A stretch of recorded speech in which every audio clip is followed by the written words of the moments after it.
triste nouvelle pour les cinéphiles du monde entier. Gina Lollobrigida, icône absolue du cinéma italien, s'est éteinte ce lundi 16 janvier à l'âge de 95 ans. L'occasion de revenir sur cette rivalité qui l'opposa tout au long de sa carrière avec une autre grande dame italienne, Sophia Loren. La nouvelle est tombée ce lundi 16 janvier vers midi par l'intermédiaire de l'agence de presse italienne ANSA. La star et icône du cinéma italien, Gina Lollobrigida est morte aujourd'hui, à l'âge de 95 ans. Née dans les Abruzzes, dans une famille modeste, Gina Lollobrigida avait d'abord poursuivi des études aux Beaux-Arts avant d'arriver au cinéma. Parmi ses partenaires, certains des plus grands acteurs du XXe siècle, Frank Sinatra, Sean Connery, Humphrey Bogart ou son compatriote Marcello Mastroianni. Son début de carrière est entamé avec des rôles secondaires, créés dans le simple but de mettre en valeur sa plastique divine. Un rôle qu'elle partage avec Silvana Mangano, Riemer. Il se murmure d'ailleurs, sur le ton de la plaisanterie à l'époque dans La Botte, que Gina Lollobrigida est la meilleure chose arrivée à l'Italie depuis l'invention des spaghettis. Son mariage avec Milko Scoffi que va changer la donne.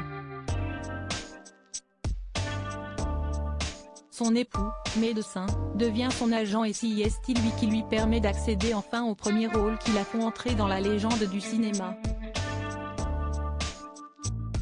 Sophia Loren, sa meilleure ennemie, elle tourne alors dans Fanfan la Tulipe, de Christian Jacques, Les Belles de Nuit, de René Clair, dans La Belle Romaine, de Luigi Zampa, ou Notre-Dame de Paris, de Jean Delannoy, sans oublier les deux opus de Luigi Comencini Pin, Amour et Fantaisie puis Pin, Amour et Jalousie. Tout ceci lui ouvre les portes du cinéma hollywoodien.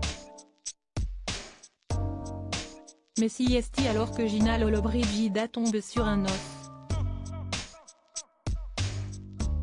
Il a pour nom Sophia Loren. La carrière de la bombe marque le pas, alors que celle de sa rivale explose. Elle joue les paysannes, moi les dames, clame un jour Gina, enragée, à propos de celle qui lui fait de plus en plus d'ombre. En 2014, alors que les carrières des deux comédiennes sont désormais derrière elle, un journaliste demande à Lollobrigida d'évoquer sa rivale. Elle souffle, exaspérée qu'on lui parle encore d'elle. Et Gina d'assurer que c'est Sophia, qui a, toute leur vie durant, cherché à entretenir le feu de la rivalité, elle et ses attachés de presse n'ont pas arrêté de jouer au jeu des comparaisons pendant 50 ans. C'était vraiment ennuyeux pour moi.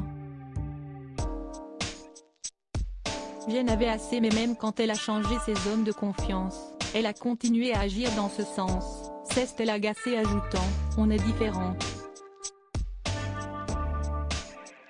On a réalisé des carrières différentes.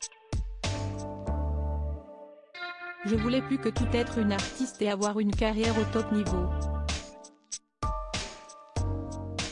Interrogée dans la foulée, Sophia Loren s'est bornée à répondre à ces attaques par le silence.